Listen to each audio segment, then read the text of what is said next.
I am honored to announce that the chair of this session is Professor Dr. Faisal Bashir. Professor Dr. Faisal Bashir is the head of Department of Computer Sciences in Bahria University.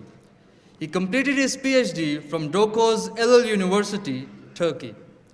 From 2008 to 2012, he was associated with NUST. He did his postdoctorate from Korea during 2012 and 2013. His research interest is on low-power device networks. Now, Dr. Raja Muhammad Suleiman will moderate this session. Dr. Raja Muhammad Suleiman is Senior Assistant Professor in the Department of Software Engineering at Bahria University.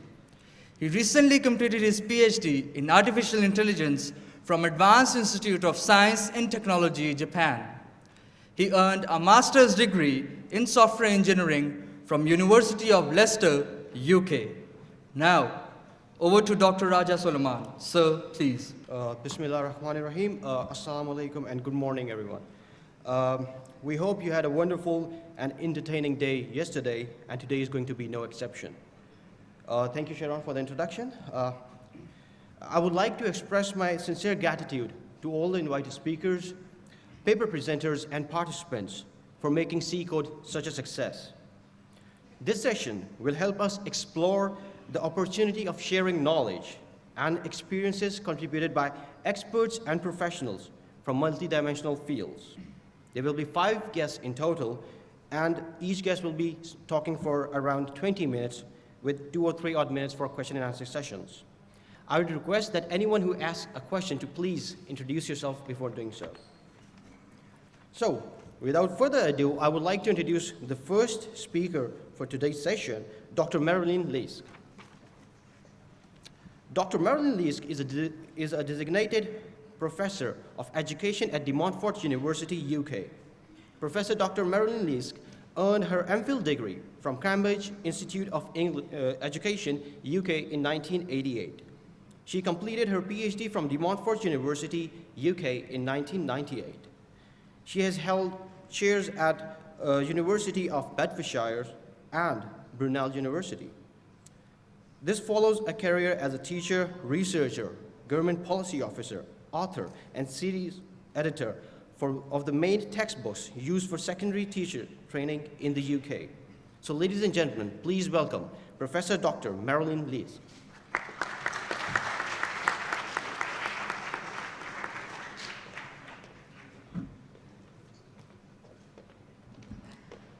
Assalamu alaikum. Good morning. The first time I came to Pakistan was 1970. I don't think many people here were born then. I've seen a lot of changes, and I'm at heart a teacher and a teacher educator. And I'm... Oh, there we go. Yeah. Now I'm fully equipped. So, I've seen a lot of changes, and today I'm asking you to focus on the social consequences of your work. Think about the teachers in the schools. How do they find out the knowledge that you have so that they can teach the children for tomorrow, not prepare them for the past? This is such an important issue. The access of teachers to the knowledge that is held everywhere in universities. But today particularly we're talking about the Internet of Things. So I'm going to talk about your social responsibilities.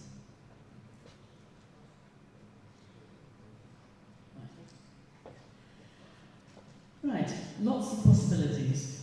I've had a lot of fun here talking to engineers about what they're researching. The use of sensors in all sorts of possible locations, around cars, for weather, you name it, the possibilities are endless.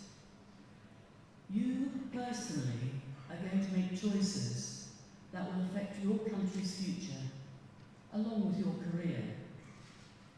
If you decide to do research that is of interest just to you personally, with no possible impact anywhere, then there's a lost opportunity yourself and for your country. So I urge you to think about the choices that you make as you go through your careers, and keep in mind the communities whose your knowledge could serve, and the teachers who are at the heart of those communities, bringing up the next generation. Big data, you all know the word. What does it really mean in practice? There are going to be new jobs. There are going to be lots of new ideas coming from the data that can be collected. But for that work to be any use, it's got to be translated into something that can have an impact on local communities and local practices. So doing something with big data that's useful is one of the first possibilities. I've talked about the need for teachers, whether they're university teachers or school teachers, to have access to the latest knowledge. I've been working on this for about 30 years, and I have some solutions that I'm going to put to you, because ever since I trained as a teacher, it worried me that I couldn't access the latest knowledge. On the slide there, I've put the Australian CSIRO example. CSIRO is the Commonwealth Scientific Organisation in Australia, and it has branches. It's a government scientific organisation with branches across all the states. They work with the schools to collect data in the local areas, which are all then fed into a national data set. So when you're thinking about your research and the knowledge you might create, think big. Think of all those millions of children in classrooms all around Pakistan for whom being involved in a national experiment, collecting data in their area, seeing it compiled nationally, comparing their areas with other areas, think what that will do with their motivation, their aspiration, and their understanding of how things could be improved and changed. So the Australian CSIRO has this system of engaging children in schools. I haven't heard that you have it here, but if you don't, there's a big possibility there. I've got as item 3 here, this notion of translational research. It has bothered people for years that research that's done in universities doesn't get out an impact on practice. There's a term for that word, taking the pure research and putting it into practice, and it's called translational research. I only came across it a few years ago when I was actually Skyping with the Dean of Education here in Pakistan, because we've been working on this problem about how to get knowledge to teachers. And we'd heard that medics had something called translational research. And indeed, if you put that term into Google, you will get hundreds of thousands of responses. In the medical discipline, they have professors of translational research. They have institutes of translational research.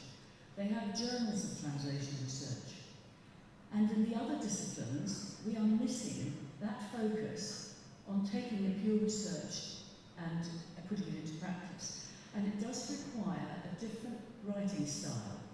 It does require knowing what the users might want.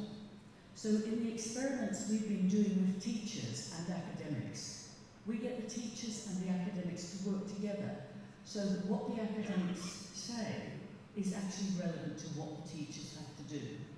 So look at that term, translational research, and think about how it could actually work in practice in your disciplines. It means, you see, that we can still have the pure research, but that we also have an emphasis on research in practice. So have a look at that. And I've put some examples there that you can Google. The translational research repositories that I've come across are one called Nice Pathways, that's a medical one, and they use a flowchart approach, I'll show you later, to present knowledge. The educational one we've been working on is called MESH Guides. MESH is Mapping Educational Specialist Know-How. And we've tried the flowchart approach, but we think we might revert to a Wikipedia type page because it's easier for people to write. So where you are at the moment is at the cusp, I think, of something new. I was just talking to our colleague here, he's got the same ideas. We need some way of communicating research to users. So I think in the next 20 years you will see something pretty major happening in this area. It does take time. Coming back to my point about being aware of the social consequences of your research, I picked up 2 quotes from yesterday. The rector suggested that you serve humanity through technological innovation. Now you can use the Internet of Things now to communicate with teachers, with communities anywhere in Pakistan to find their needs for research. What are the problems that you want to overcome in your community? I grew up in a rural community in Australia. I now live in Britain. I've lived there for 40 years. If you ask me that, what's the problem for that community, which I go back to? It's not enough water. It's what crops grow in dry environments. Now the knowledge around that is scattered around the world. We should be able to these days to make it much easier for those communities who've got those problems to find the answers, because the answers are held in universities here, there and everywhere. I read recently about some research in South America where they said the sesame crop grows virtually without any water. Now, that crop is not grown where I come from. How long would it take for that knowledge to get to that community? Unless those of us in positions to manage knowledge make it possible. Target the needs of Pakistan, said the IEE chair, and I've just given you an example of how you can do that. The logo on the bottom right is for a charity that's been set up to facilitate knowledge flow between those who hold the research and the teachers. That is our main goal. And we think there are just 2 tools that will help that happen. One is new forms of publishing that I've just mentioned. Think of the Wikipedia page as a summary, linking back to the deep research for those who want it. But the other thing is online communities of practice. People know about Facebook. Facebook, actually I'm not on it, I don't really want to be connected up with a lot of the things that, random things that come on Facebook. But I was involved with the UK government initiative to set up an equivalent for Facebook for professionals. And that's what we use to create online communities with people working together on common professional problems. That resource is now a private company and anybody can buy into that if they want it.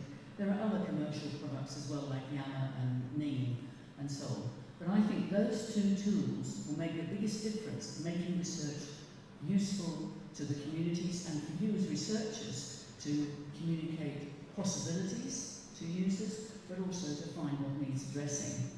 Lots of fabulous ideas. Without doing something about knowledge flow nationally and internationally, a lot of those ideas won't be realised, or they might take 30 or 40 years to be realised. So I suggest to you all, think about these new ways of working to network with other people and to speed up the knowledge flow. It used to be said you couldn't get a new idea into school-based education for 40 years. It took a whole of a teacher's lifetime before new blood could come in with new ideas.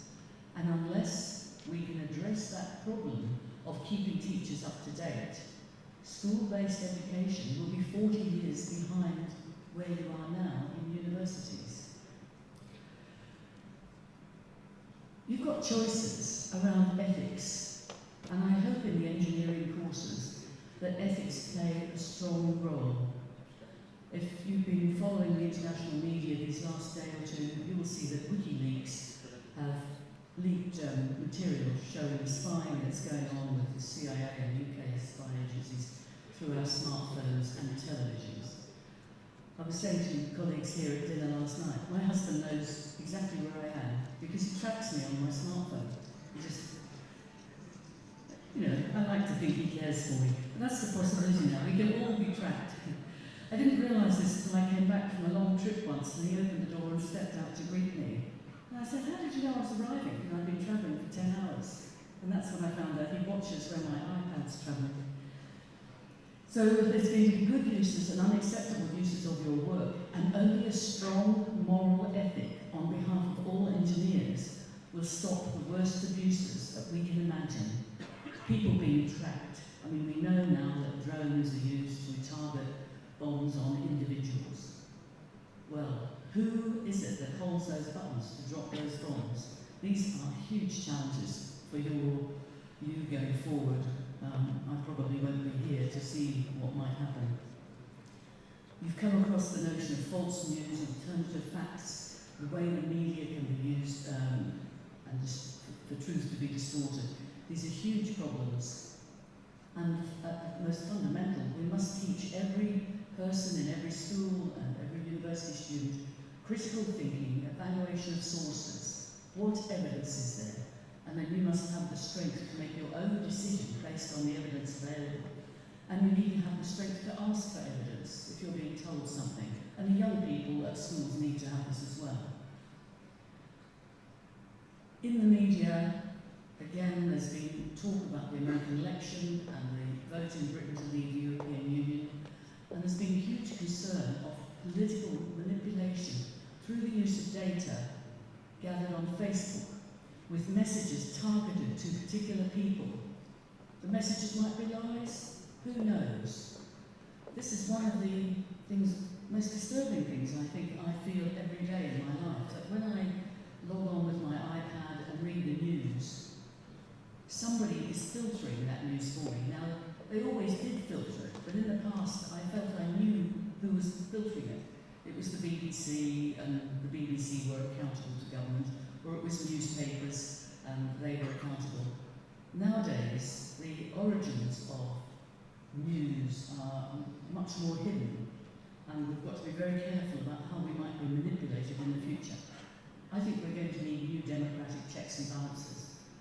But anyway, that's another thing that you'll be facing going forward.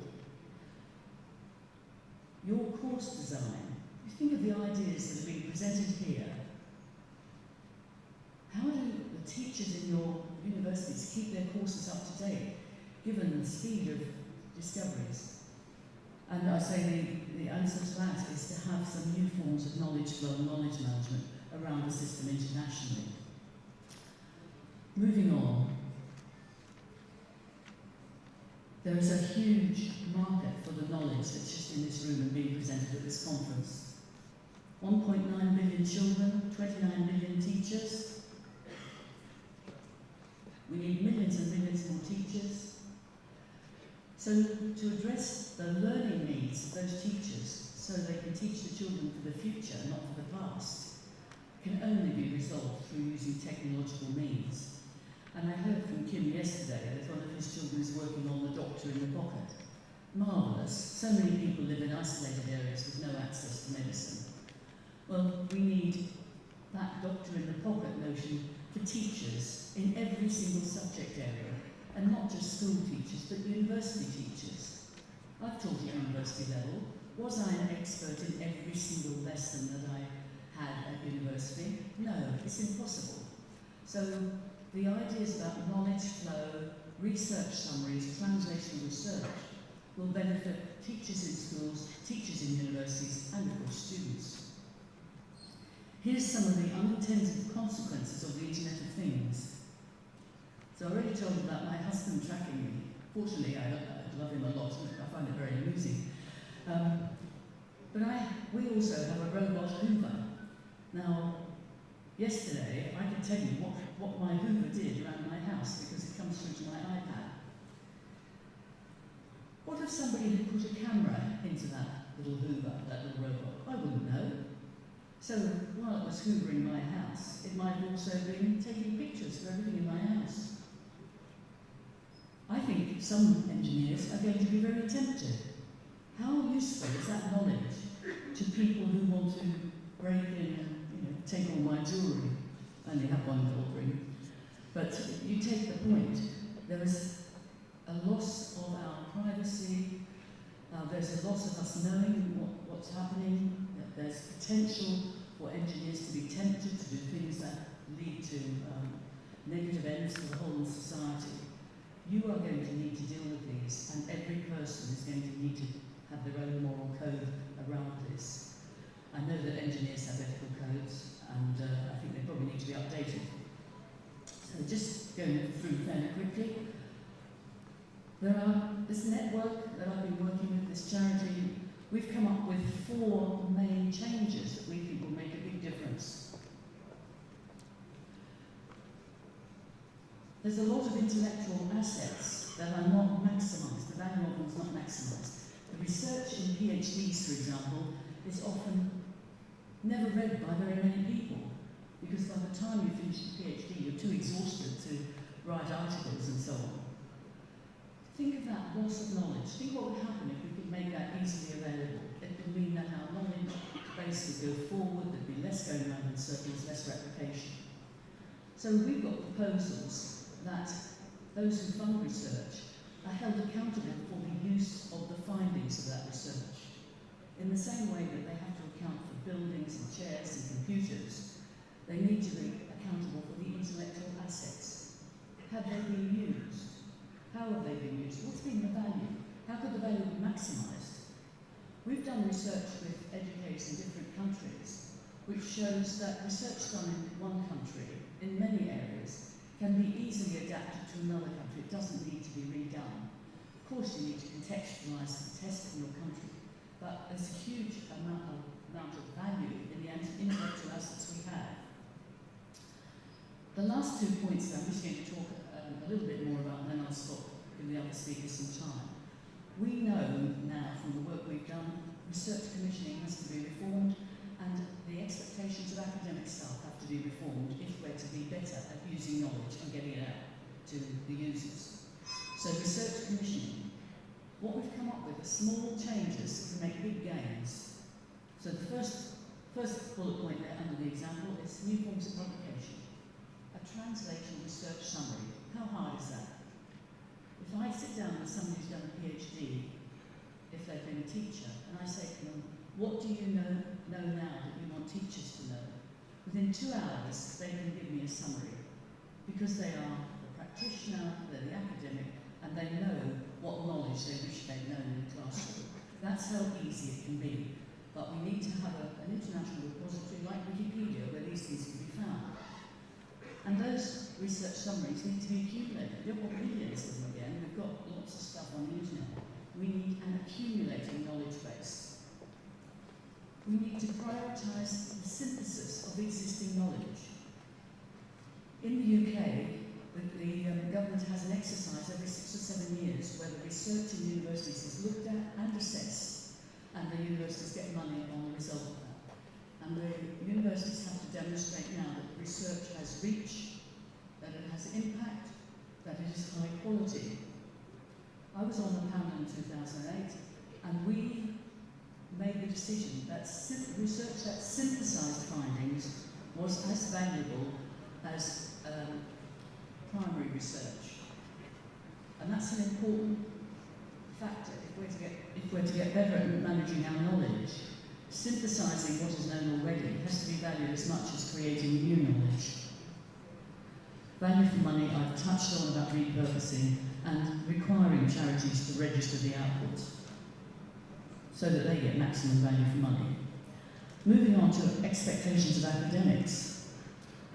In this country and in the States, promotion to chair, to being a professor, depends on publications, not on reach, not on impact, not on whether the research is of value to anyone. A small change of regulations can actually make that different, so that professors are required to show the reach and impact of their research, as now they are in the UK. There's a possibility. Doesn't cost any money, requires people to think differently, might not be comfortable for some. New journal publishing, I've mentioned, syntheses, I've mentioned, and an international standard, so that if somebody's going to bother to do a translational research summary, it has the information in that people need to act on it. And that's the standard is one of the things I'm working on with colleagues in the network now. So this is our vision about how we can get this knowledge flow rapid around the system, thinking about your Internet of Things and the infinite possibilities.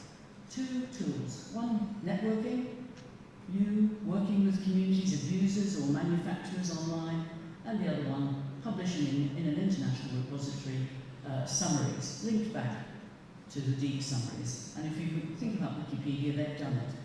The difference with Wikipedia is that we think every person needs to be known, every editorial board needs to be known, no anonymity. You have to know who's telling you what the information is. I mentioned ways of presenting knowledge. This is from something called the Map of Medicine Health Guides. It's like a nice pathways. They have an A to Z, and you click on a button on an A or a B or something, and up comes a flowchart. There we go. So you can see how they display the knowledge. As I say, Wikipedia gives the other example. Our solution for teachers is this Mesh Guide initiative.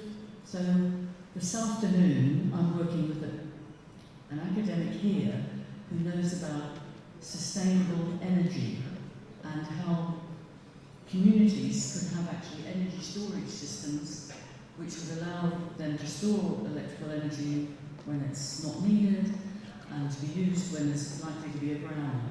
Now those systems can be managed by communities finding the money themselves and getting these things built. They've done it before in Pakistan over hydroelectric power, and it can be done again around this. Thank you. That's an example of how we've experimented with education, displaying the knowledge, but I think we're going to go to the Wikipedia bit. That one's on spelling, teaching spelling in English. And that's what our new website looks like, which is being developed by Bahria, and I've just been seeing the prototypes of that now. That's the reach we've got with no marketing. 181 countries have read these summaries we've produced for teachers, and they're only in prototype. So that's a bit of value for money, isn't it? 181 countries, reading materials available for free. So I hope I've inspired you with some possibilities for the future. I hope you will go away strong and focused on the needs of your country and using the possibilities to take your country forward. And I hope you think about those teachers in schools and how you will get your knowledge to them, so those children can be educated for tomorrow and not be educated about the past. Thank you very much.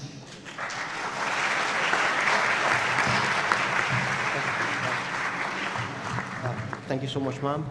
Do we have any questions from the audience?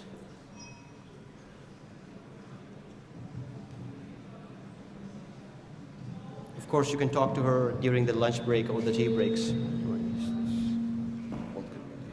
Thank you so much, ma'am. All right, so moving on to our next speaker, we've got Dr. Sahibzada Ali Mahmood. Dr. Sahibzada Ali Mahmood is currently working as the Chief Information Officer at Khyber Pakhtunkhwa Economic Zones Development and Management Company. Sure? Oh, sorry, there's a question. So sorry.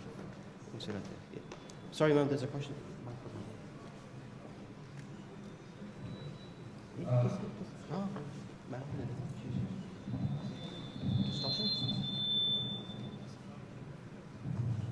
Question, ma'am, Kelly. I'm Farhan Shirazi. I'm head of Department Computer Science at Bahria University, Lahore campus. My question is from Dr. Merrily.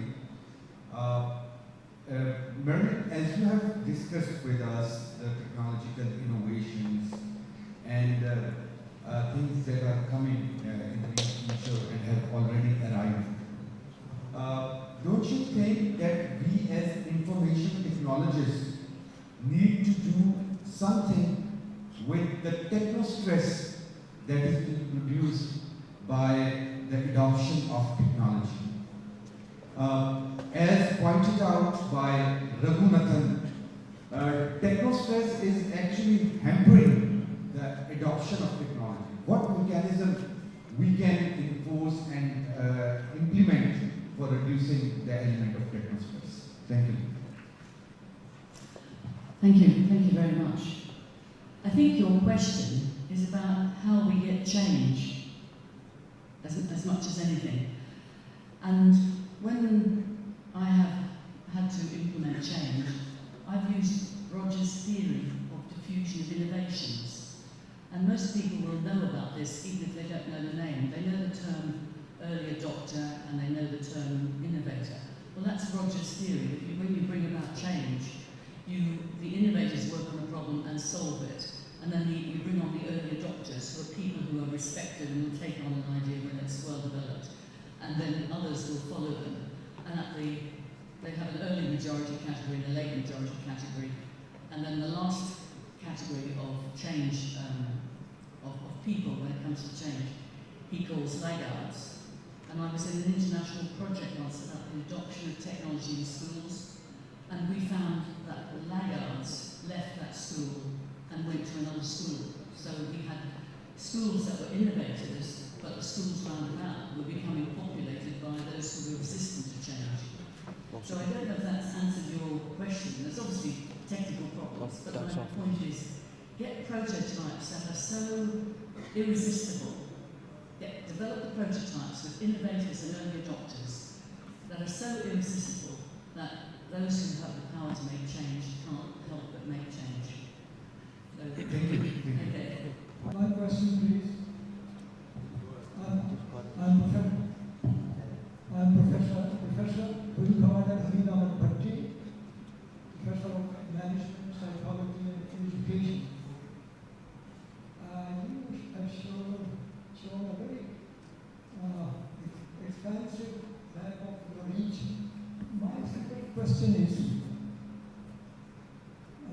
in countries on the continent and the countries where literacy rate is at times 25%, 35%, or even less than that, how come such a complex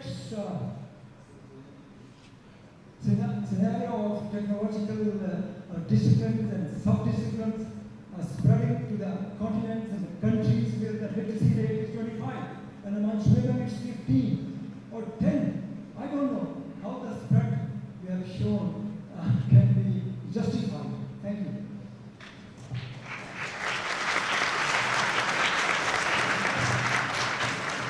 I'm sorry, I'm going to ask you to repeat the question again.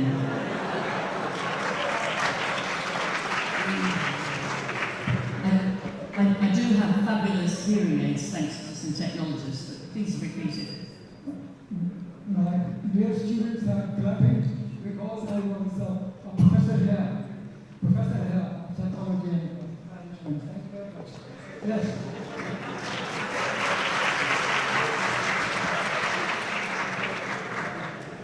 Yes. I may be difficult because Exactly, I have to do that. because of my reach. That probably is not conveyed to you. Yeah. My point is, you have shown a great map, huge spread, Oh yeah. huge spread of your reach, technological, and my question is, how can you reach to the continent and the countries where literacy rate is 10%, 15, 25%, in case of girls and women they are 7 to 9%, in the African countries, the Latin American countries, and you know it. I don't know how can you justify such a huge spread of your technological disciplines and sub-disciplines in those areas where the literacy rate is extremely low, very low. I hope I can learn now this time. Yeah. Well, I think that's a really good question for the tea break.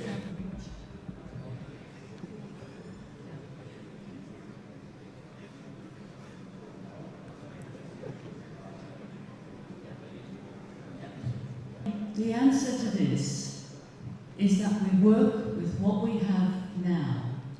So, in a bid we put in recently to have this funded, because we know we need funding, we were working with people from the Cameroon and from Ethiopia.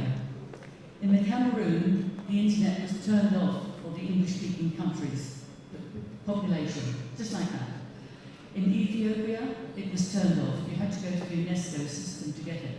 So we know that in many countries, it might be 10 or 20 years before they can participate.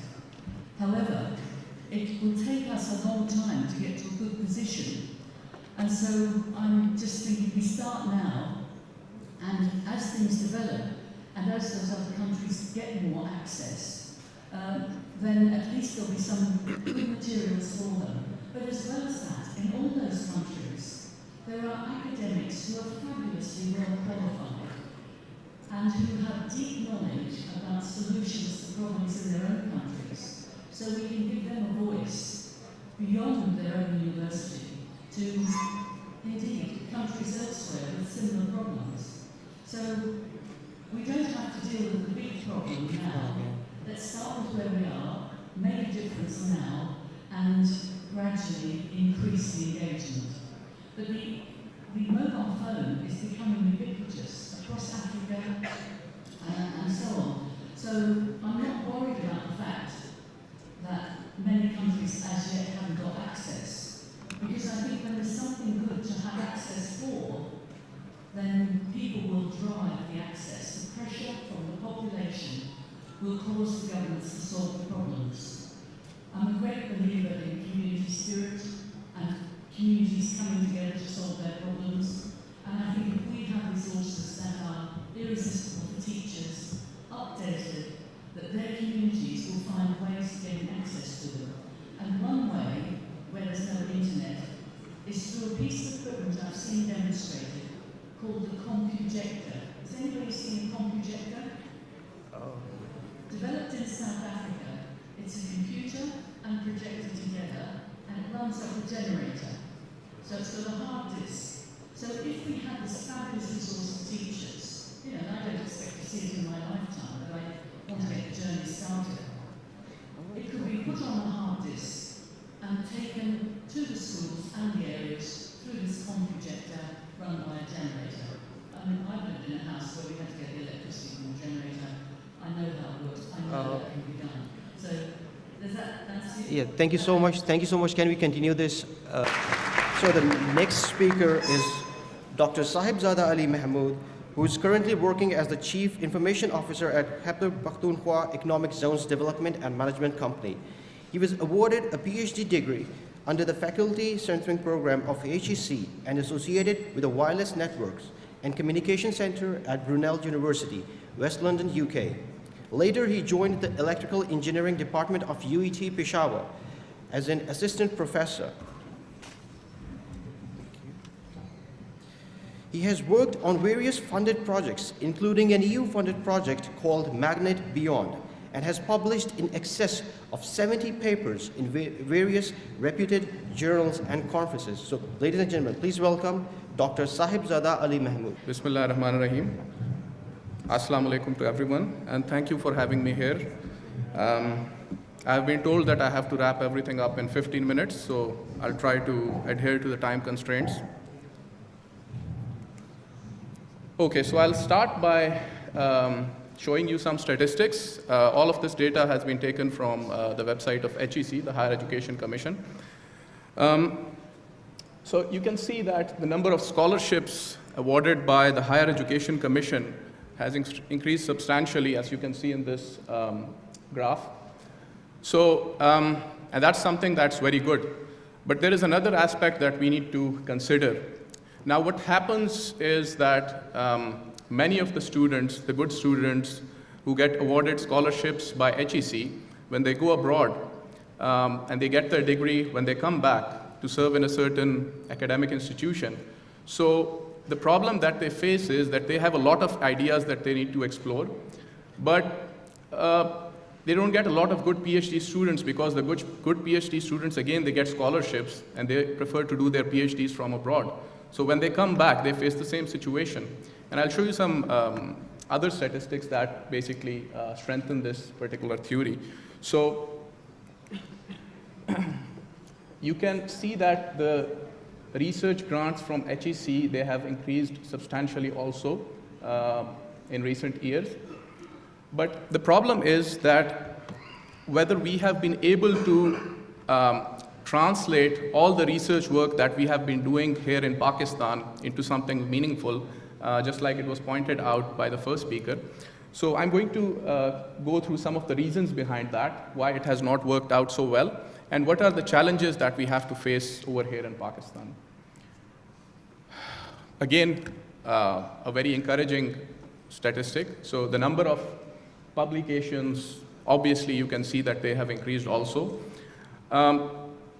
So it is something very good and it is something very bad. I'll show you another statistic which shows that we haven't been able to translate all the knowledge that we have been publishing into something meaningful, and it has not had any impact, or it has not contributed to our economy at all. So, okay. So HEC has also helped to establish offices of research, innovation, and commercialization. You can see the number over there. They have also established business incubation centers to support new ideas and to support startups and to encourage entrepreneurship. And you can see another number, which is the number of patents filed against the number of patents granted. So that number is very low.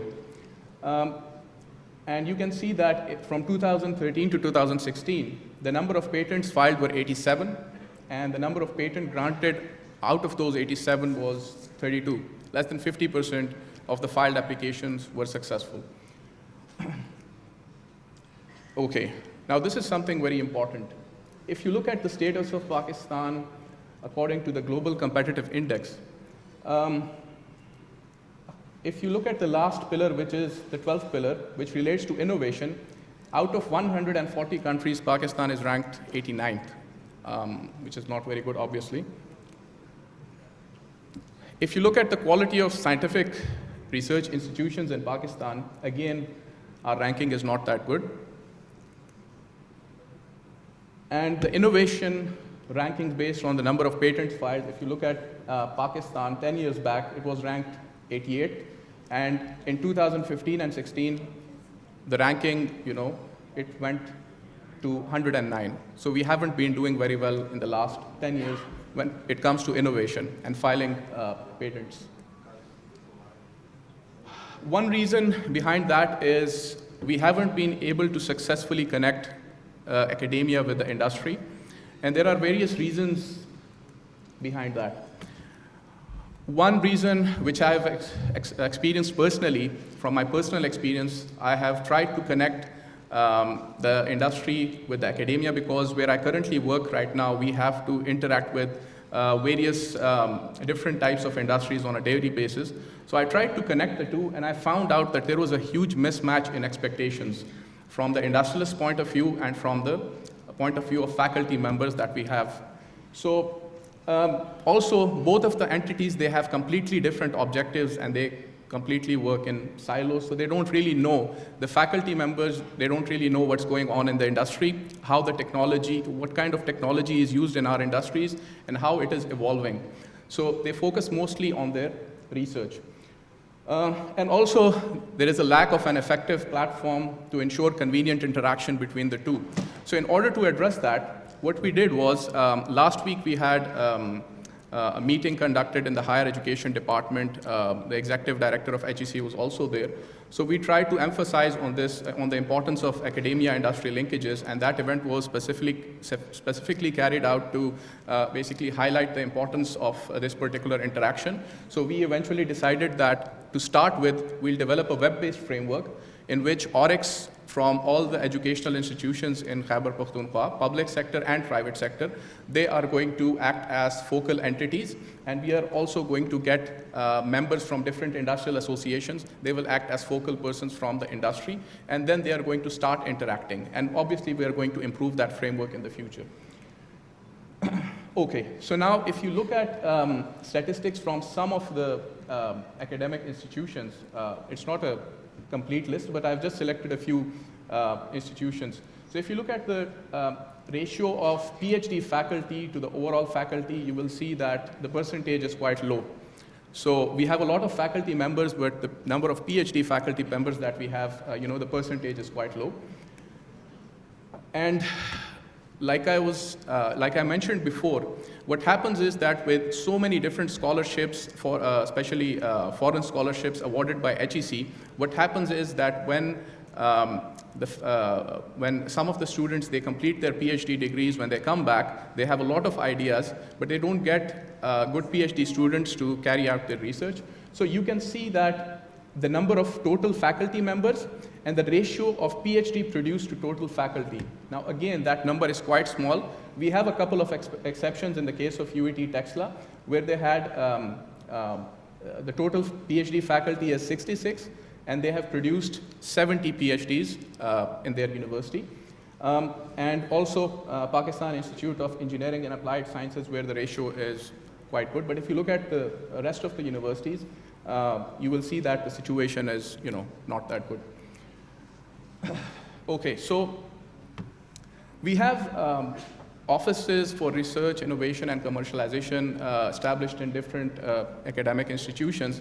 But Oryx also, they had to face a lot of issues initially, and they haven't been able to successfully achieve most of their objectives,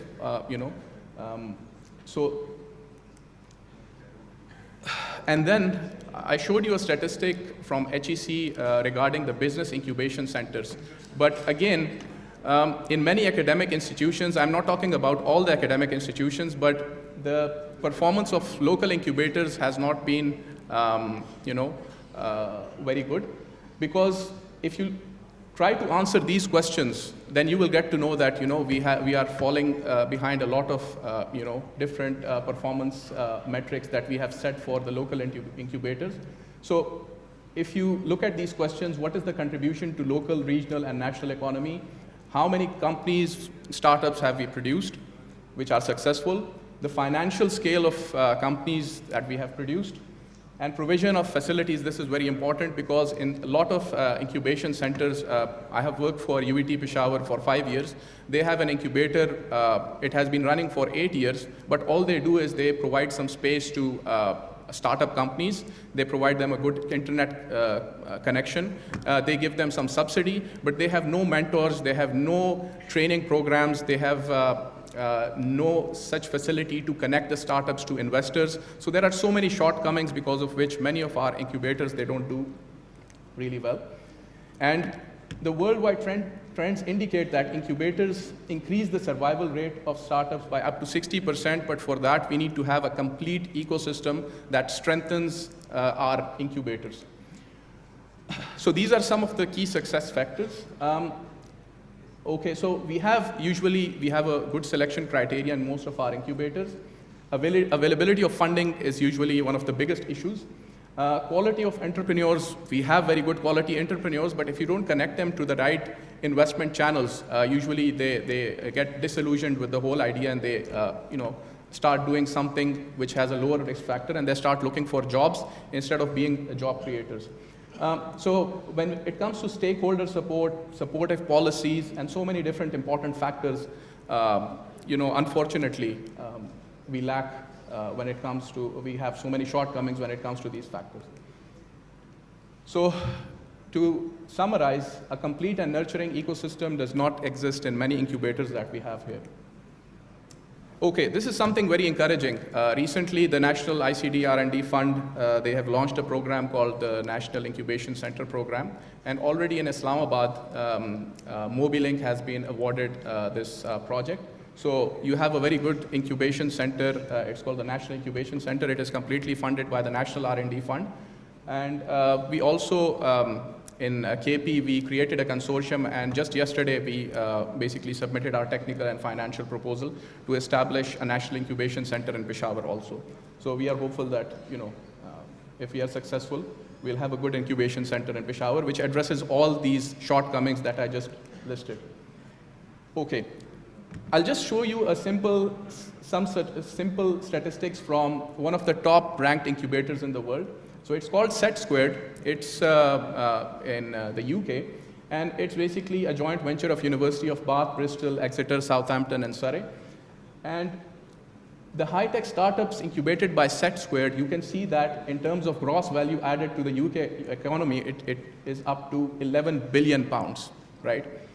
And you can also see that the companies incubated by Set Squared, they have created about 9,000 jobs since 2002.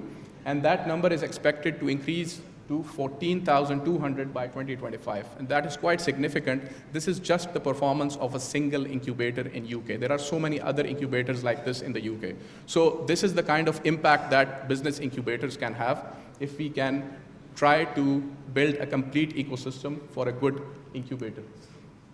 And also, the high growth small businesses, they have generated 68% of new jobs in the UK between 2012 and 13. So this is quite substantial. Okay, this is something very important, and I just want to highlight a single sector, that is the mobile gaming industry. So if you look at the extreme left, there is one single mobile gaming company which has 120 employees, and you can see that the revenues they have, it's the net profit that they have generated, it's more than 10 of the top cement companies in Pakistan. And since we have to interact with different types of industries on a daily basis, cement industries, they earn a lot of profit. You know, some of the most profitable industries are the cement industries in Pakistan. So a single mobile gaming company has earned more profit than 10 of the top cement companies in Pakistan combined. You look at 5 of the top electricity companies in Pakistan, 6 oil marketing companies, 9 of the top textile mills. The single mobile gaming company has earned more profits. And there are other ways of looking at it. For example, to set up a cement plant, it's not very easy. You have to get a lease for limestone quarrying. You have to import a lot of machinery. You have to get a lot of licenses. And in case of a mobile gaming company, you just need a good internet connection. You just need a few very creative and skilled programmers and graphic designers, and that's all it takes. So, and the impact that you can make is, you know, it's huge. Okay, so if you look at the annual revenue of some of the top mobile game developers, so some of them, you can see that, for example, Dana, some of their, famous games, Blood Brothers, Transformers Legends, Rage of Bahamut, their annual revenue for 1 year, that was almost $2 billion, right? And you can see other such examples. So just to, highlight something relevant to that. So the skills and tools that you need, you can see that, most of the students of electrical engineering and computer science, they already have most of these skills that are required to just, enter into this particular industry. So, and even if you don't have those skills, there are so many good online platforms available these days from where you can get these skills, and you can just, target different markets online. So, is there somebody who is motivated enough from these statistics to go for it then? I hope many of you do. Okay, so what I want to emphasize on is that we need to change the mindset that we have. And, I hold HEC partly responsible for, the current mindset that we have in the universities related to most of the faculty members who only go for publications. They don't try to establish linkages with the industry. They don't try to attract research funding for different research projects. All they are interested in is publishing papers. And it's because the criteria for promotion set by HEC is like one-dimensional, and it only focuses on the number of publications that you have. So that's quite unfortunate, and that needs to change. So if not all of your research, even if you contribute a fraction of your research to address or to target market innovation, I think you will be able to contribute a lot to the economy. Okay, so in order to do that, there are some simple questions that you need to ask yourself. Why do we do research, or why do you do research? So is it just to publish papers? Does publishing a plethora of papers benefit us, the community, or the nation in any way?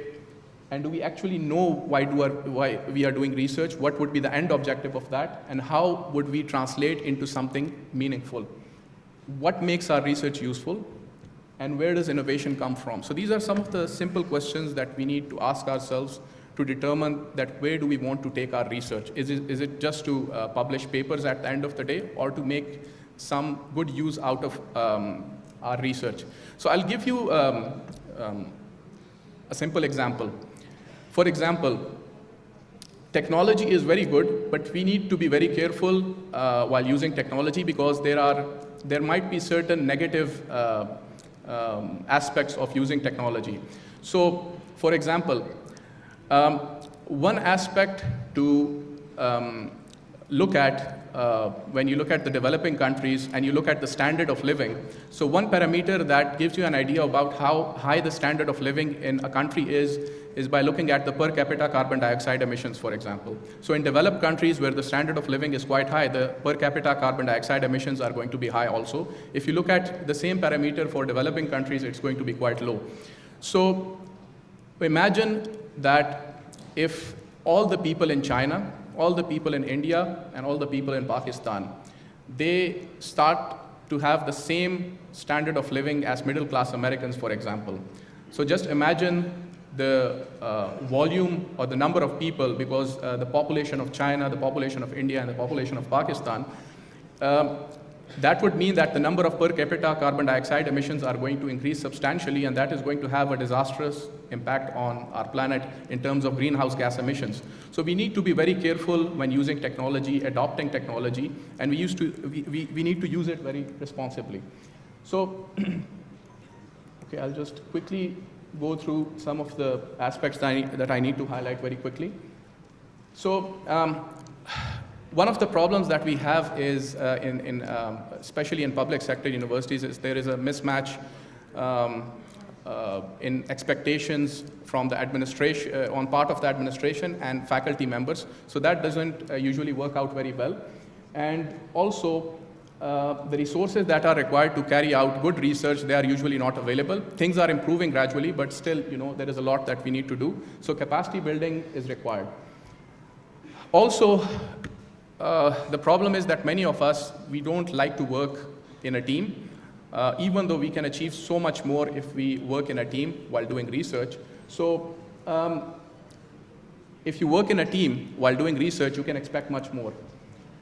Also, if you need to get funds to do some useful research, so there are different donor agencies. I have had a very good personal experience with National ICT R&D Fund. I have done 2 of their projects. So they are very professional, very systematic. I had a disastrous experience with Pakistan Science Foundation. If somebody is from Pakistan Science Foundation, no offense to them, but I had a very bad experience with them, with HEC. And at the KP level, we have Directorate of Science and Technology, which is very useful, and they provide funding to a lot of different research projects.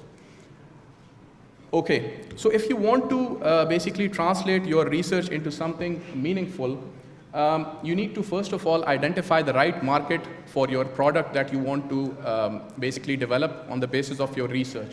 So that is very important. And the market size and needs, you need to assess them very carefully in order to make sure that you are successful in what you are doing. And I would basically recommend a couple of very good books, which are quite relevant. One is called Blue Ocean Strategy, and the other one is 0 to 1. And these 2 books, once you read them, they are going to significantly change the way how you think about carrying out research. Okay, so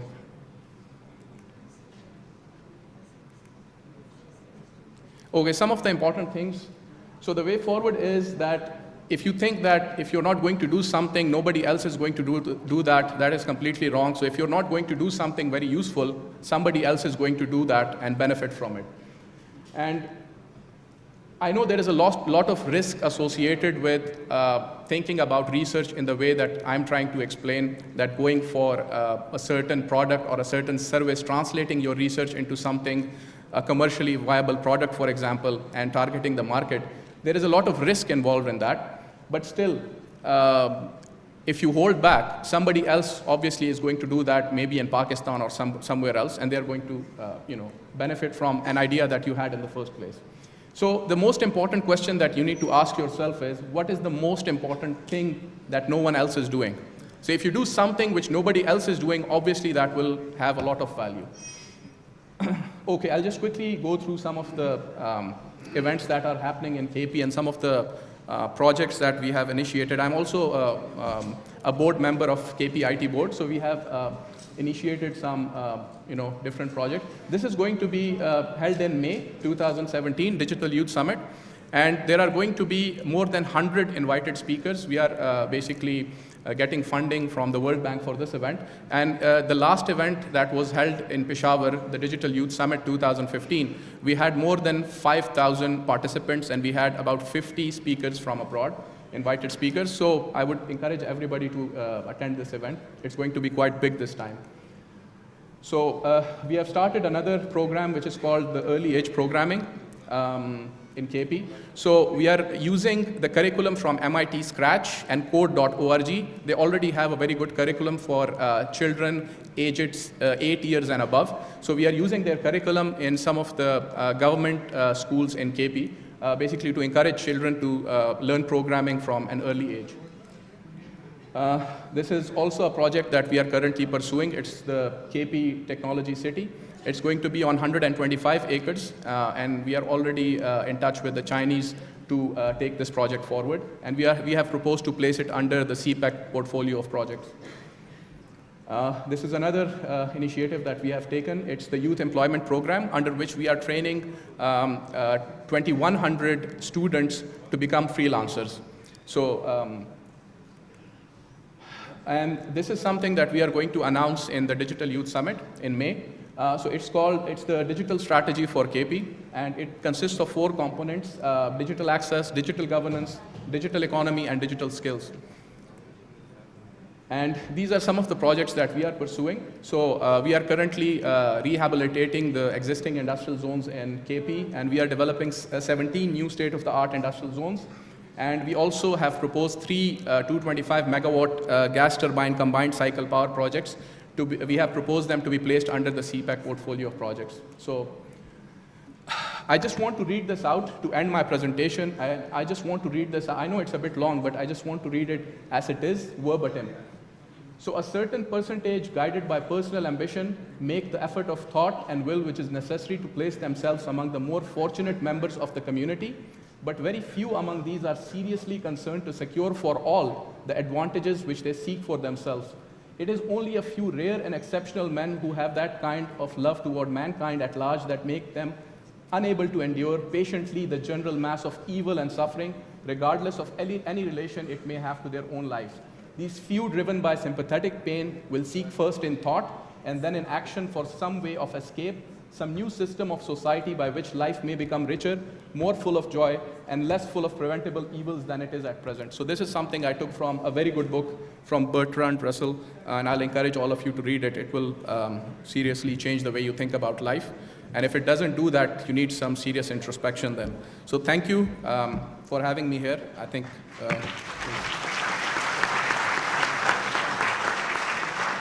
We'll not be taking any more questions because we're running short of time. All right, so for my third speaker, we have Dr. Dursun Akaslan from Turkey. Dr. Dursun is a professor at the Computer Engineering Department at Bahria University, Turkey. Currently, Dr. Dursun is working on developing curricula for electrical engineering students using latest e-learning techniques. Dr. Dursun earned a PhD degree from the University of Leicester and a master's degree from the University of Leeds, UK. He has over 10 years of research experience and has published numerous articles at international venues. Dr. Dursun is also an author of 2 famous books in the areas of e-learning and human-centered computing. So ladies and gentlemen, please welcome Dr. Dursun.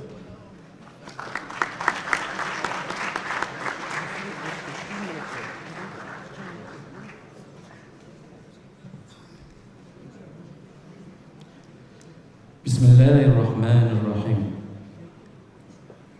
Assalamu alaikum wa rahmatullahi wa barakatuh. I would like to begin my speech in the name of Allah, who is the most merciful and the most grateful. I'm so happy to be here with my brothers and sisters. And I would like to send all my friends compliments from Turkey to you. Dear Dean, thank you very much for having me here with my brothers. I'm really happy to be here in Pakistan because this is my first visit in Pakistan. Being in Pakistan feels me like that emotionally. I lost my brothers years ago, and I found today here. Because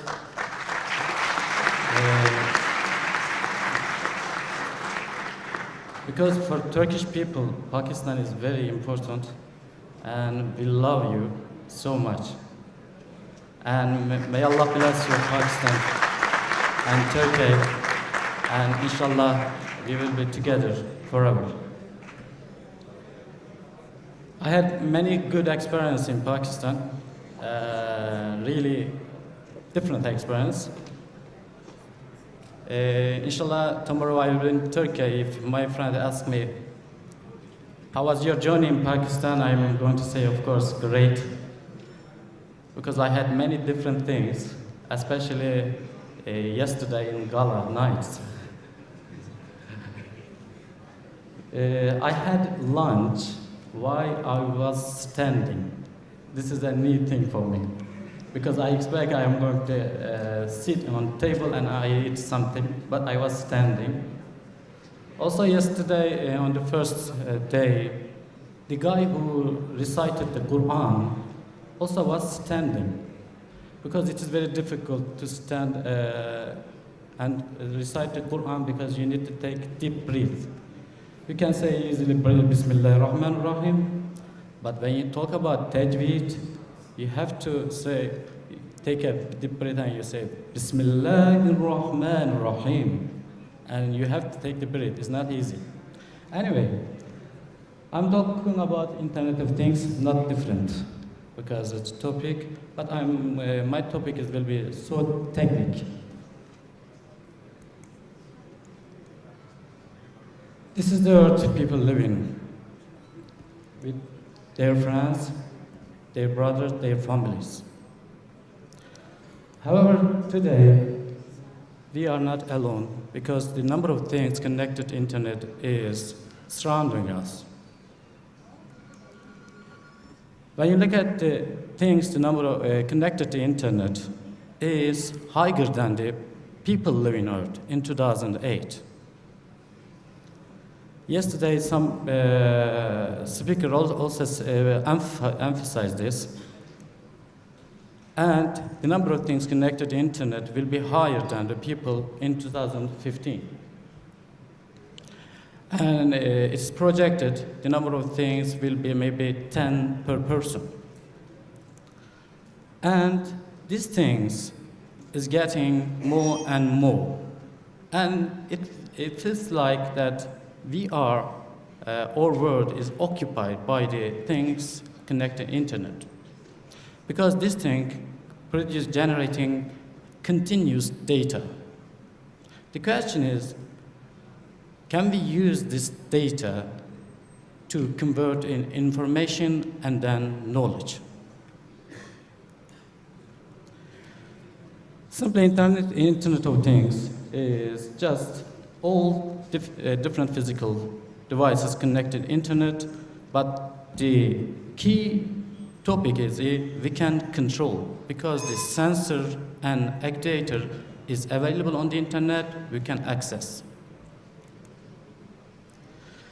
My focus is sensor and actuators today. You can use sensor to generate data and use this information using cloud computing, and then that information can be useful if you run some actuators.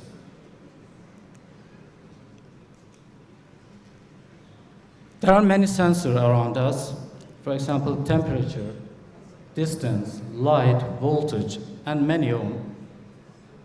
This sensor produces useful and intrinsic energy.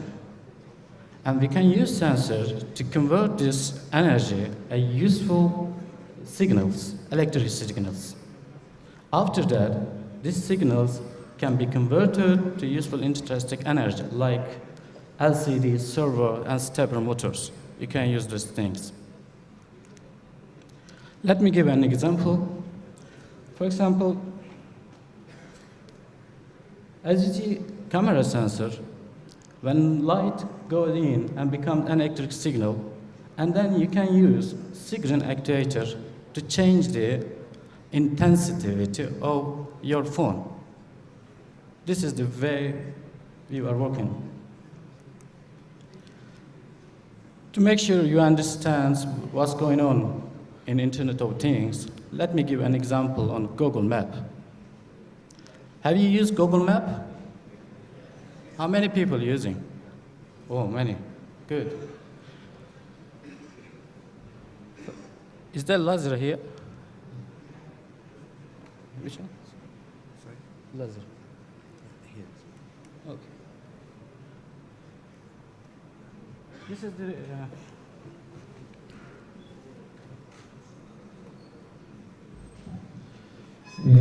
Can you see this is a map from Google taken? Can you see this? The road color is orange. That means there is a traffic. It means maybe the number of cars can be more on this road and their speed is slow. But when you look at this road, the color is green. That means the number of cars is low, and that means their speed is high. How this is working, for example, when you start Google Maps, you have to go this choice. You can enable location services. And then when you enable location services, this data obtained from your mobile phone sensor is sent back to the Google server. After that, Google, using cloud computing, is calculating number of cars and their speeds, and then giving information by changing the color of the roads. If the number of people who are using Google Maps is more, that means the accuracy of this color is more true. Also, Google Maps using traffic pattern changes the accuracy of the traffic on roads. For example, during my journey in Pakistan, I live in Islamabad. I'll just say, how can I come to Bahria University? Google offers me two choices. Can you see the first one is the 18 minutes and kilometer almost the same. The reason, can you look at the second one? In this point, can you see there is a red area? That means the number of cars in here, you know, I think maybe it's a easy street or something like that. And their speed is low. That's why Google suggests you use the first row rather than the second one. This is the Google Map is working. Google Map inspired to do a project in Turkey. This is an accident 2 months ago happened in Turkey. This van crashed, just 2 people injured. But few minutes later, this happened. And 2 people died in this accident. And I asked myself, what can we do to eliminate accidents like this in Turkey? And we developed a global solution based on GPS. As you see, how many people are driving? Do you have a car? Students, do you have a car? Oh, you are lucky, man. I had never a car when I was a student. When you're driving, there are many things on the road. From pothole and some natural or unnatural speed breaker and many things. These things cause you lose your control on the way. Almost all the accidents, traffic accidents, happen because of you are losing your control.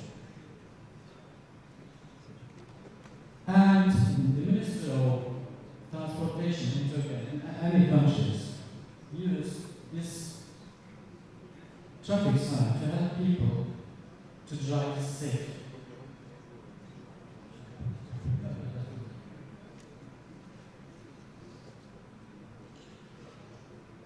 We have two solutions to eliminate traffic accidents.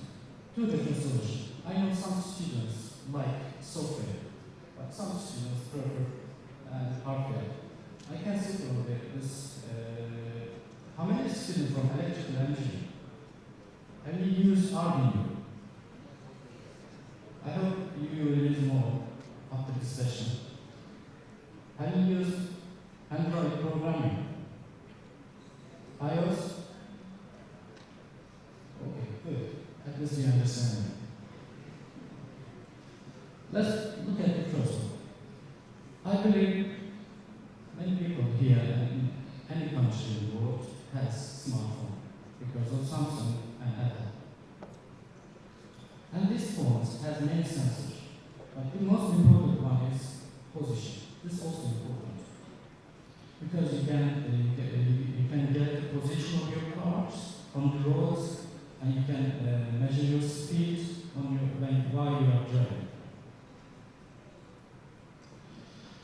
Imagine, I believe, if you have a car, that means you have a smartphone. Nobody will say, I have a car, but I don't have a smartphone. It is not logical. Actually, car actually is getting data. Like I showed you in the previous slide, all data can be sent to a server. For example, we can measure this car position and their speed, we can send it to the server, and then we can do some cloud computing here to make sure this data is information and then knowledge. I would like to give just two examples, but we can expand these examples. For example, this car is moving. Can you see? Let's imagine this car is moving 80 kilometers per hour. And then 200 meters later, let's imagine this will be 60 kilometers. But to turn right, this car should stop or should reduce its speed to zero. Or an accident will happen. We can get this information and send to cloud computing, and then we can inform this car. For example, 400 meters later, the another car is started, reduced its speed, you should do the same thing. But this is just only one car. But imagine we collect information from dozens of cars. For example, this man can be crazy, just stop. But imagine dozens of cars cannot stop here. It's not logical. That means you are using information from many people and make sure it is useful and understandable and inform this man. The reason this red car may know the road, family, and living in that area, but this is a new one. I have no idea about the roads, maybe visiting their friends from the first one. This is the reason, because this guy is already knowing the roads and already the situation roads, and our purpose is to make sure new things, new drivers know the road very well. Let me show you the second example. Let's imagine there is a pathway here. Nobody will go directly on it. You have two choices. You should reduce your car speed, or you should change your lane. Let's imagine you change your lane. When you change your lane, that means the GPS position is changing. For example, 80 kilometers is continuing. But we can inform again this car, this man changing his lane. That means we should do the same thing. Again, this man is kind of crazy, it doesn't matter, but imagine you collect information from thousands of cars. This is the way we are working on the project. The second solution, you believe people who have a car but doesn't have smartphones. you want to develop a mode navigation device. You can use Arduino. It's an open source platform and support GCM and LCD and support collecting information from many sensors. There are two different protocols you can use Arduino. One is I2C and the second one is SPR protocols. If you want to collect information from low speed devices, you can use I2C, but if you are interested in high speed devices, just use SPR. For example, in Arduino, there are one master slave. Some Arduino has also two. For example, you can get position sensor, you can get vibration sensor, you can get many sensors and connect Arduino together. That means you can measure the positional power, their speed, and you can collect from the Arduino and send the cloud information using GCM sensor. So this is just an example. We are measuring the temperature, and we are connecting the Arduino, and we get this information, sending it to the server in the cloud, and we use this information to help people. For example, let's say there's a fire in next building. But we can inform people from 1 kilometer. For example, this fire is happening, especially it's happening in America. For example, because of the Amazon section, when you have fire next to a building, you may not notice until it comes to your home. But by the cloud system, you can just measure the temperature around the houses, maybe 1 kilometer away from your home. But you can inform people and make sure they are safe. For example, the programming in Arduino is very easy. Just you are creating an object, and you are importing libraries, and then you are asking the address bar, because every sensor has specific address. And you put the data, and you are measuring and sending the clock. But if you are interested in high-speed devices, you can use SPI. Arduino support 3 different devices. For example, in our case, you can just use GCM sensor because you need to send information from sensor to the cloud. This is just another example you can use. For example, you just measuring the resistance, and you can control stepper motor or servo motor in your project. This is the code also easy. You just create object and import the libraries, and you read the data from the sensor by using the user guide. That means, in our case, we have interaction. The driver has interaction with the computer. When I say computer, I mean everything. Mobile, iPad, everything. And you send the information to the cloud system, and computer and another driver is second interaction. This is working like this. Thank you very much for listening to me. Before that, I will show you one video. Because today we are talking about Internet of Things. What about next? What's going to be happen 5 years later?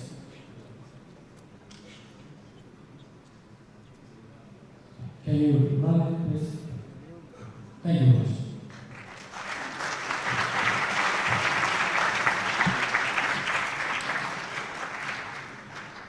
Thank you so much, Dr. Dursun. For the fourth speaker for this session, we have Dr. Zartash Uzmi.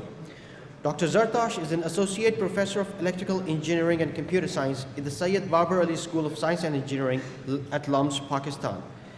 He earned his master's degree and further completed his PhD from Stanford University.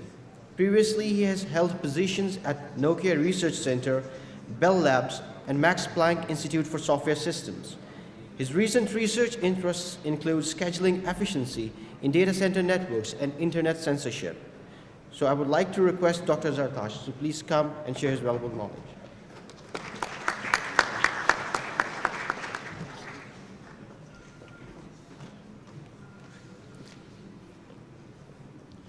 Thank you very much.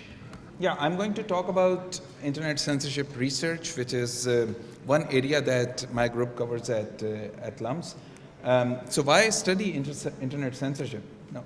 So if we ask the global population about the uninterrupted access to one of these famous websites, very large number of users, so many of the people will have interruptible access, not uninterrupted access to these websites. So censorship is prevalent. As many as 70 countries in the world are doing it. As a result, there is a huge interest in the research community from the technical side as well as from the policy side in researching the internet censorship. So if you give you an example of YouTube access, so look at this graph from Google Transparency Report, which shows the amount of traffic that is serviced to every country about every Google service. So this is YouTube's traffic to Pakistan. And you might notice that there is a sharp drop near 2012, September 2012, when Pakistan decided to block the YouTube website for access to Pakistan. So things have been better since then. We see zero traffic after 2012 until a few years later, when in 2016 the traffic picked up, the YouTube ban was lifted up in cooperation with the Google. So you can see a rise in the traffic happening there. So these kind of nice graphs, analysis of these will lead to researching the internet censorship area. So I'm just going to talk about the censorship research at LUMS that we are doing. We're covering a couple of areas in censorship research. So I'm just going to take a few minutes talking about, very high level, about three major projects. So one is on censorship measurements. How do you measure censorship? The other is measuring the impact of censorship, the quantitative impact of censorship on various stakeholders, which includes end users, service providers, and content providers such as YouTube and Facebook. And the third part is about the money. Internet censorship, how does it impact the advertisements? Because these days the digital economy is driven by the revenue which is obtained from the advertisement. So I'm just going to take a few minutes talking about each of these areas. And there is a lot of research in policy towards the internet censorship areas. There's an entire Berkman Center at Harvard University. But I'm just going to focus on the technological aspects of the internet censorship. So the first part is about censorship measurements, which is based on the work that we presented at ACM Hotnets about 1.5 years ago.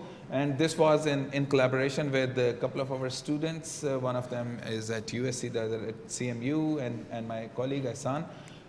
So what are censorship measurements? Censorship measurements is about finding what resource on the internet is blocked, where it is blocked, how it is blocked. So answering these questions about what, where, how, and when something is blocked is basically censorship measurements. And a lot of people from a variety of areas, NGOs, researchers, free speech organizations are interested in that. There is a big challenge in finding out answers to these questions. The big challenge is that you need widespread measurement points within the area where the censorship is happening. So if there is censorship happening in Pakistan, we need the measurement points within Pakistan from where you can launch the measurements to the websites which are being censored. So as such, there is no incentives for the end users to make those measurements. I cannot request people to install this software on their browsers or machines to make these measurements for me. Nobody is going to do that. So there is some work in this direction done by the folks at Princeton and presented at SICOM 2014 called ENCORE. So there is a bunch of users, let's say sitting in Pakistan, want to you want to find out whether there is a target website which is available to them. These people may not have any interest in visiting this website, but somebody else, the free speech organizations and the researchers, they might have an interest in finding out whether this site here is accessible by these users or it is censored. So since I cannot force these users to launch web requests to this target website, what we do here, as proposed by the folks at Princeton, is you take a popular website such as CNN.com, and Princeton would partner with them, and the web request would be launched for this popular website. The user will launch the web request to the popular website, get a response. Within the response, there would be a script embedded, and that script would launch a silent request without the knowledge of the users to this target website. And this silent request, maybe you will get a response, maybe you will not get a response. You will be able to find out whether this target website here is being censored for these users in a particular region or not. And this is, of course, reported in the form of statistics to the server at Princeton. We see some issues with that.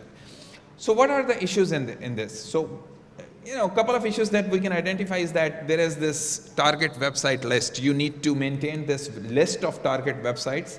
Then there are ethics involved in that.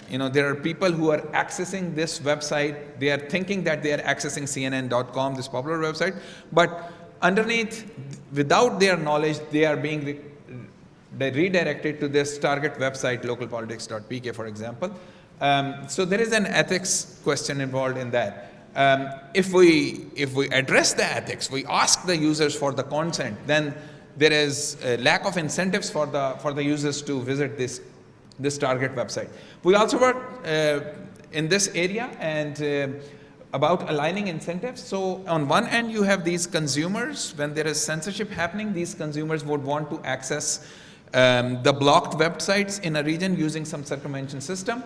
And at the other end, we have free speech NGOs, civil societies, researchers who are interested in measuring the censorship, what is blocked, where it is blocked, etc.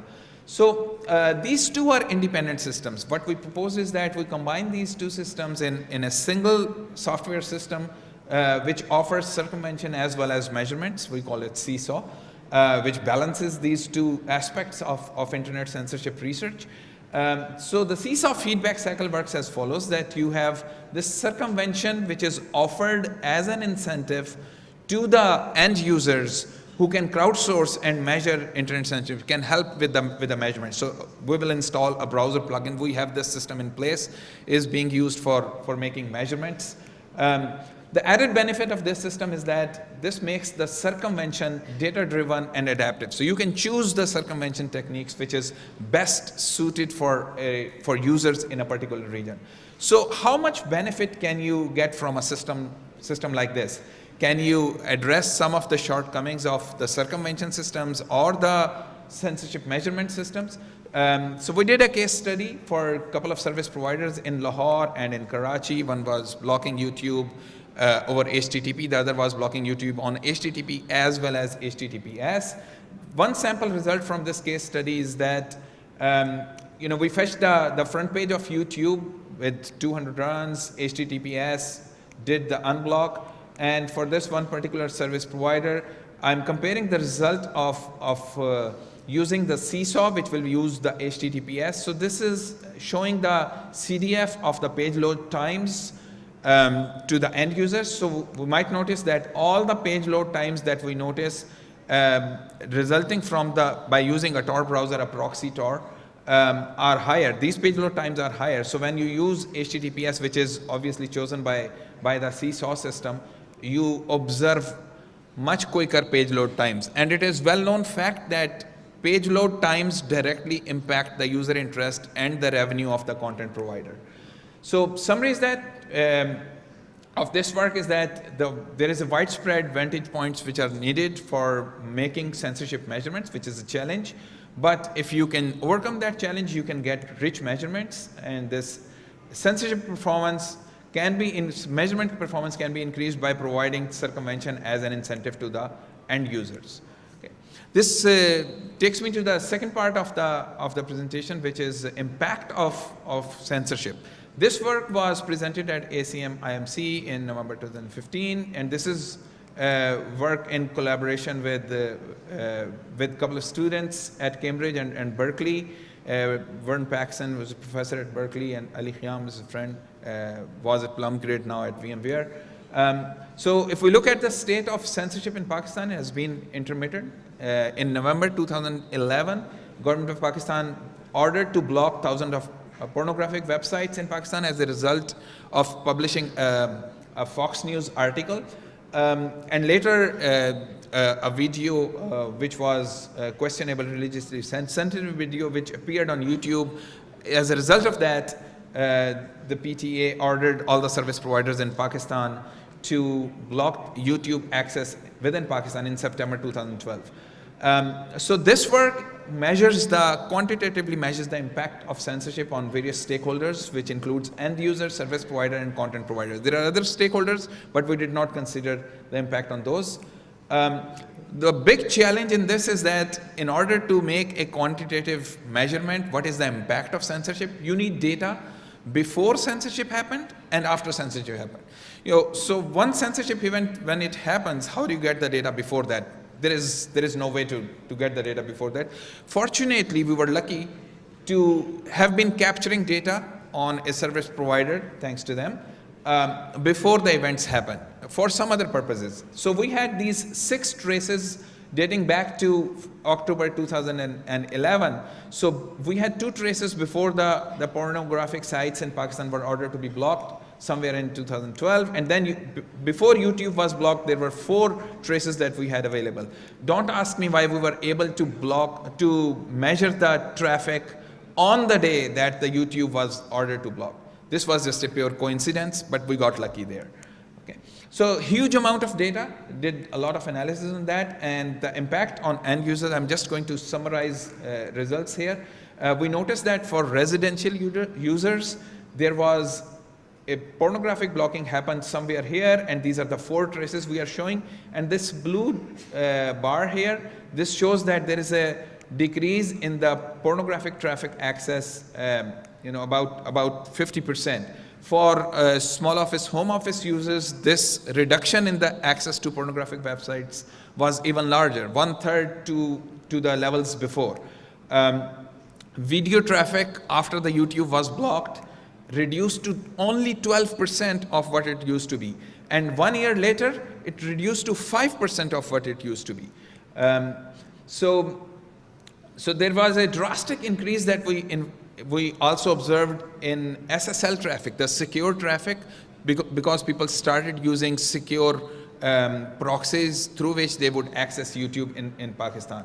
So what was the impact on the service providers or operators? Well, service providers and operators, they lost a fortune on that, because prior to YouTube block, they used to have proxies which were provided by Google, and they would serve the content from those proxies.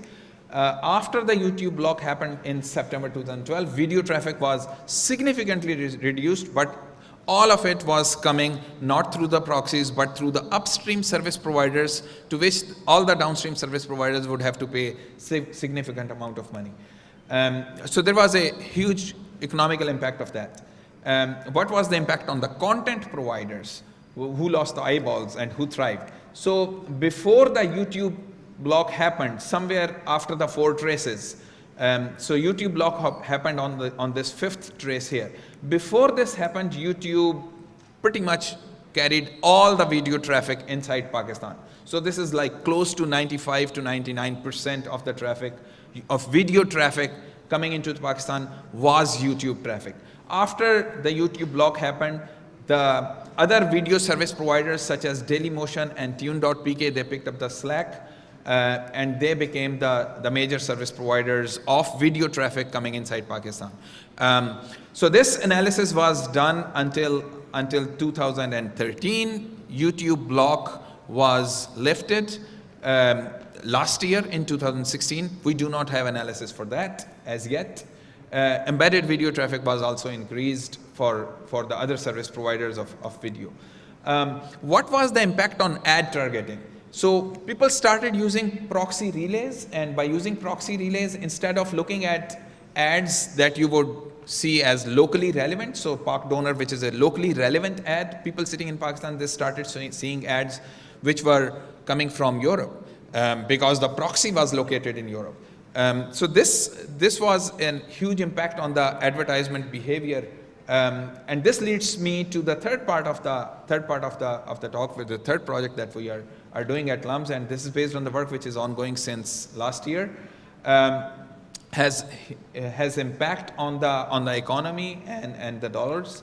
This work is also done by a few of our students and my colleagues at LUMS. So we know that much of the free web relies on advertising. Facebook is a huge resource, free. There is no product. The product is you, because you see the advertisements. The eyeballs are the product there.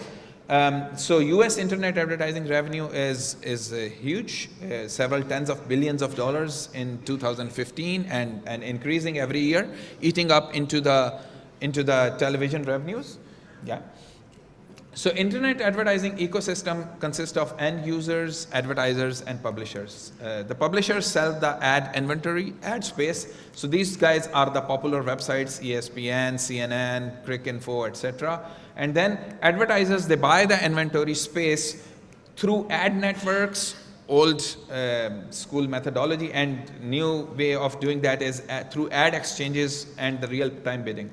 So information flow is such that in the normal case, you will go to the publisher will give you the web page, and then you will go to the ad system with the ad request, and the ad will be loaded in your browser within the publisher's web page. If the users are using the relay, they use the proxy relay both for the publisher, for accessing the publisher and accessing the ad system. So that means the publisher and ad system, they both will assume that this user who is sitting in this geographical region, because it's using this proxy relay, is actually accessing these websites, publishers, and the ad system through this geographical region 2. So publisher will send the content which is relevant for geographical region 2, and the ad system will also send the ads which are relevant for the geographical region 2, which may not be relevant for the first geographical region where the actual user is there. So incorrect user location is inferred for both publisher and ad system. So users see irrelevant ads, which is very frustrating for the end user, and the advertisers would see very small click-through rates. There would be advertisements that nobody will be clicking. So there is a huge economic impact there as well. So the solution is based on a key observation, and the key observation is that the ad servers that are used in the world, very small compared to the publishers. These ad servers are almost always uncensored in the regions. And the key idea is to route the publisher through the proxy relay, access the popular websites through the proxy relays, and route directly to the advertisement system without going through the relay. So the incorrect user location will be inferred by the publisher, but that is something that we have to do because the publisher is censored in that region.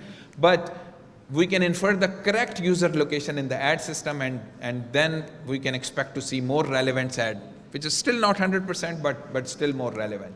So the preliminary results, last slide here, is based on the methodology that we took the top Alexa websites, gives the ranking of the website in the world, and we access these websites and the advertisements posted on those websites directly to get the ground truth, and then through a relay, through a Tor relay, actually multiple Tor relays, to get the advertisements and compare for the overlap. So the results for the ad relevance on average were, if you are using a Tor relay, only 28% of the advertisements are relevant to you. So the end users will see only 28% relevant advertisement. If you use our advention system by going directly to the advertisers, then using a generic relay selection, you can get up to 70% of ad relevance. And if you are using an ad relay, a proxy relay which is judiciously selected, so for example, people who are in the English-speaking country, if you choose a relay in another country which is also English-speaking, then you can go up to 80% of ad relevance. So this is a summary of some of the preliminary results. A paper based on these results have recently been submitted on a conference under review. So these are the three main topics that we have been covering, and primarily focuses on the technological aspects of the internet censorship. Also the major areas that major research groups in the world are looking at these days in the internet censorship domain. So with this, I will finish the talk. Thank you very much.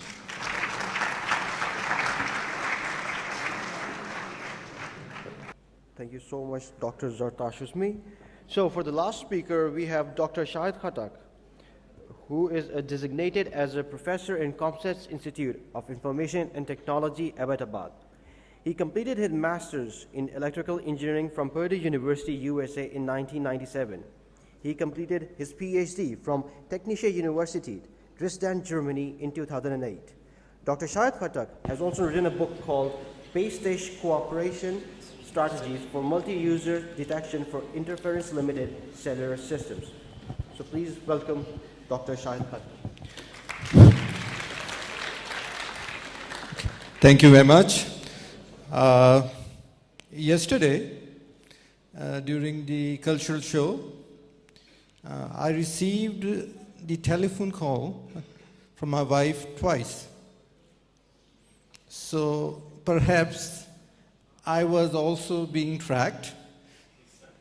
And as long as we are carrying these devices, these smart devices in our pockets, this is going to become bigger and bigger thing with us, because wherever we go, these devices are talking to each other. So today, I'll be talking about the 5th generation, what drives us towards it, and originally it was the drivers and technologies, but I was told I was to finish in 20 minutes, so it is drivers and the requirements only, because I'll just show you a slide on what technologies are behind it. I'm from Comsat's Institute of Information Technology, one of the campuses which is up in Ahmedabad. It snowed in the mountains around it yesterday, one of the reasons I'm here, because I'm running from bad weather there. And this slide shows the way we've been progressing in the last 40 years.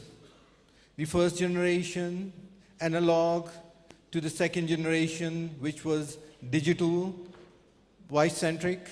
The third generation, we move into the data.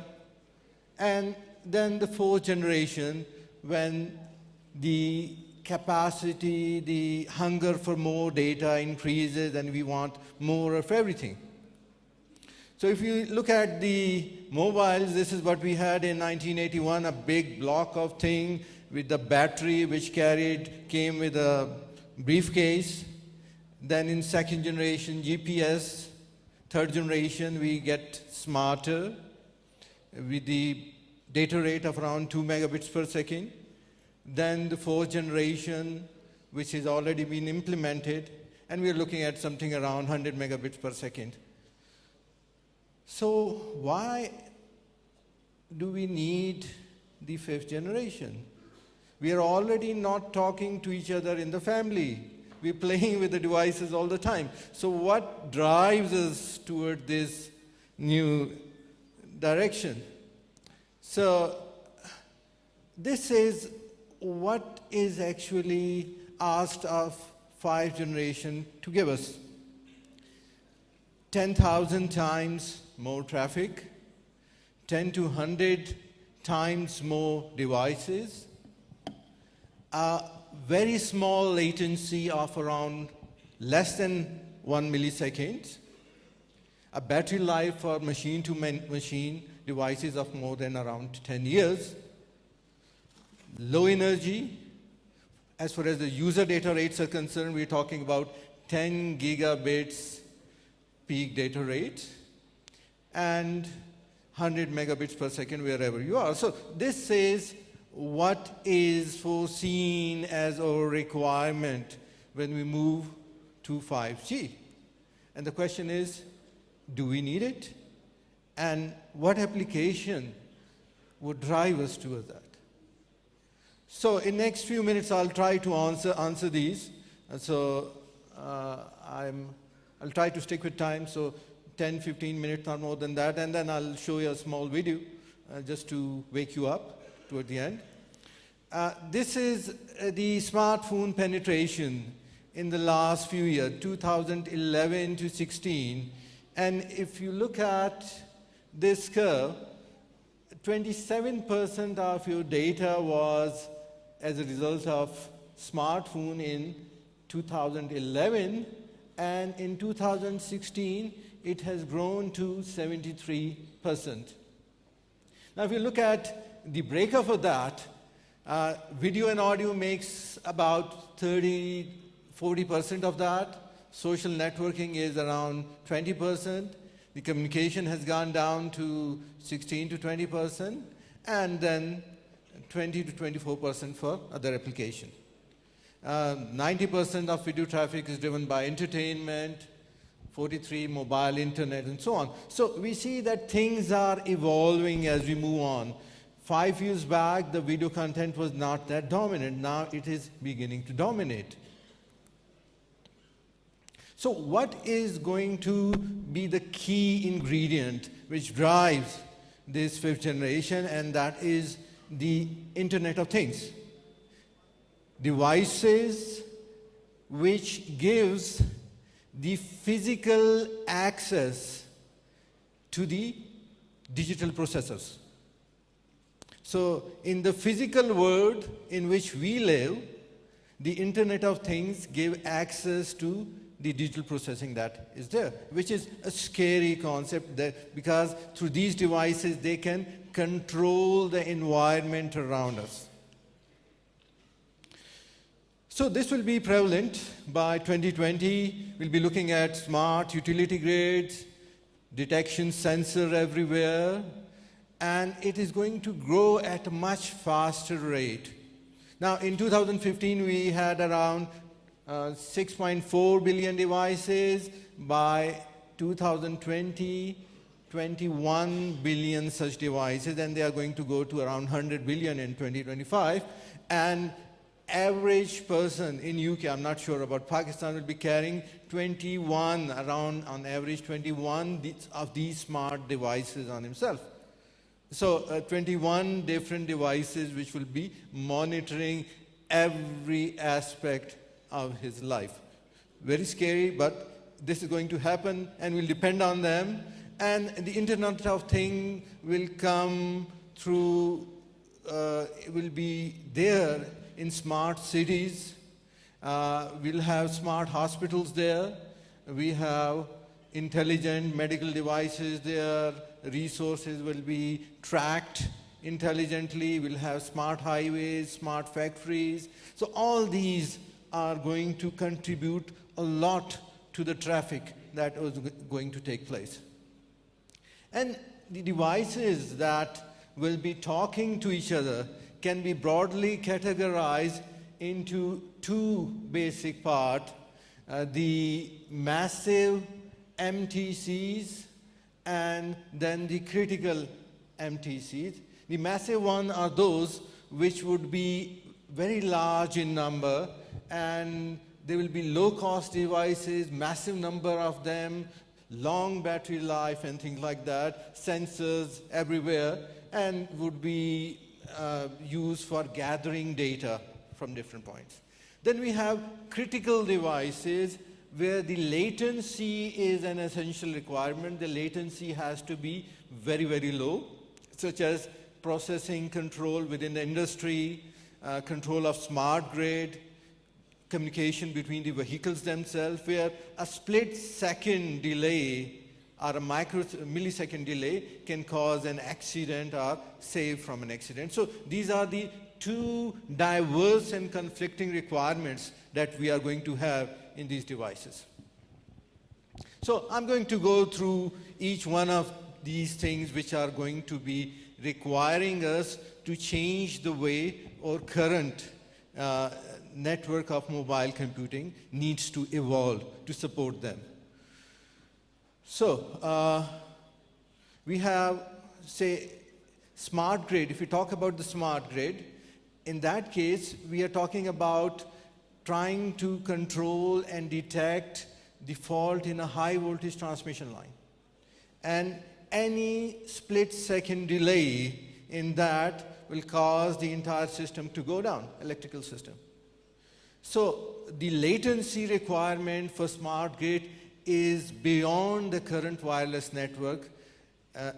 Alternatively, if you look at the civil structure that we have, the monitoring of that requires sensors which are in a very, very large scale. Okay? And the networks are not optimized to support in terms of battery life and cost efficiency. So this is something that needs to be improved. Smart city is another driver for the 5G. And in smart cities, we see that in 2030, 6 out of 10 people will be living in cities. The smart cities will have smart transportation to help streamline traffic. Massive amount of data from vehicles and driver and pedestrian through road sensor and cameras will be collected and communicated to make decision making, to streamline the traffic. Smart buildings to increase the productivity and energy efficiency. Sensors and actuators will be placed everywhere to control the temperature, humidity, lighting based on the activities that are taking place inside them. Smart homes, the security and automation of homes, transmission of a home security alarms, surveillances, and so on. So smart city would be another driver which will be taking us toward the 5G. So these are some of the uses or applications that we have: smart home, society, smart care, big data, smart energy, smart retail, and so on. Then other applications that would be driving us are telemedicine. And through telemedicine, we would be able to remotely, in rural or urban area, improve the healthcare there, reduce the healthcare cost, and using cloud-based electronic medical record, we would serve, which will serve as a repository of medical information about the individual patient. So high-resolution medical images and videos can be available to physicians anytime, anywhere.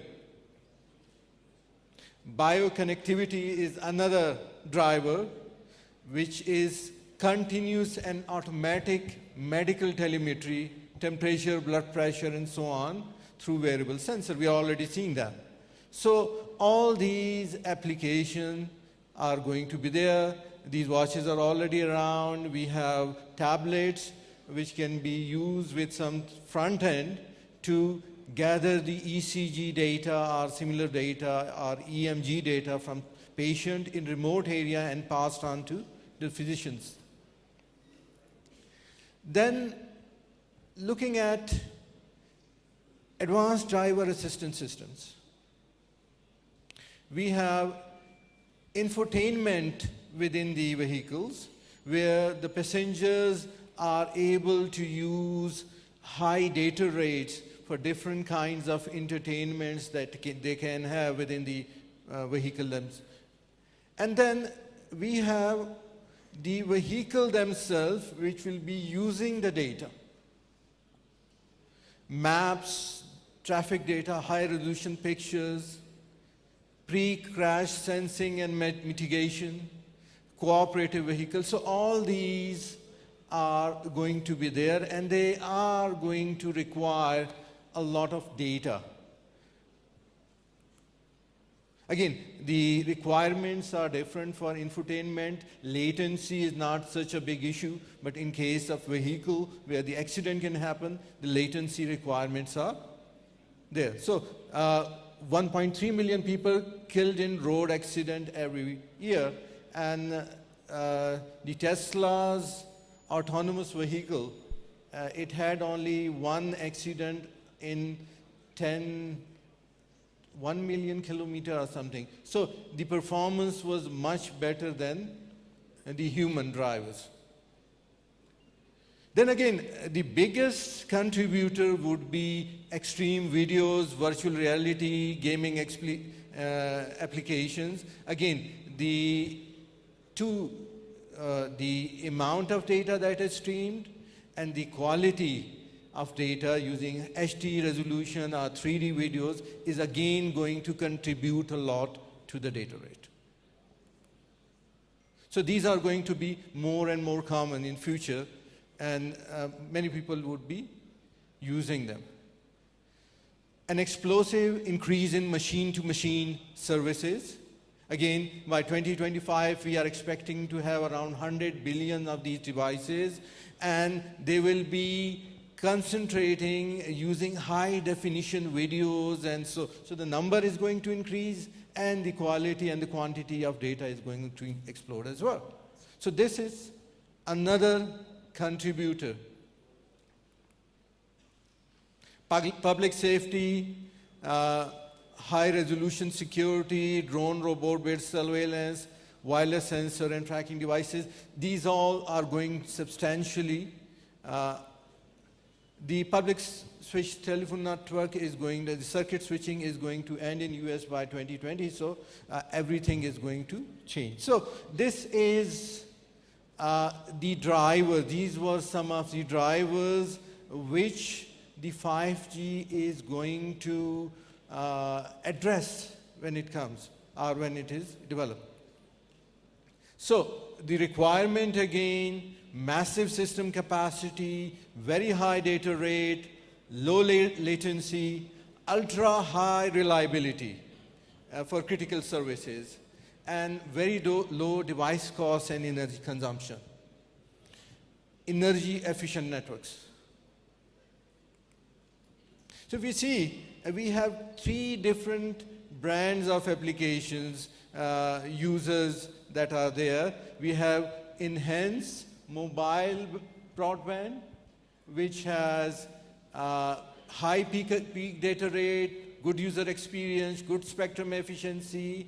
We have ultra reliable and low latency communication with mobility, good mobility and very good latency requirement. And then we have massive machine type communication, which have huge connection density, but which has less severe requirement in the other domains. So this is the timeline, and we see that already World Radio Congress has met in 2012 and 15, and they are finalizing the recommendation for 5G. In product form, we expect the things to come out in 19 and 20. Deployment, however, might take longer because the operator has already spent or will be spending around $1.7 trillion on LTE between 14 and 20. So they will be expecting some revenues back before they start investing in the 5th generation. So we expect the 5th generation to be deployed somewhere around the mid of the 20s.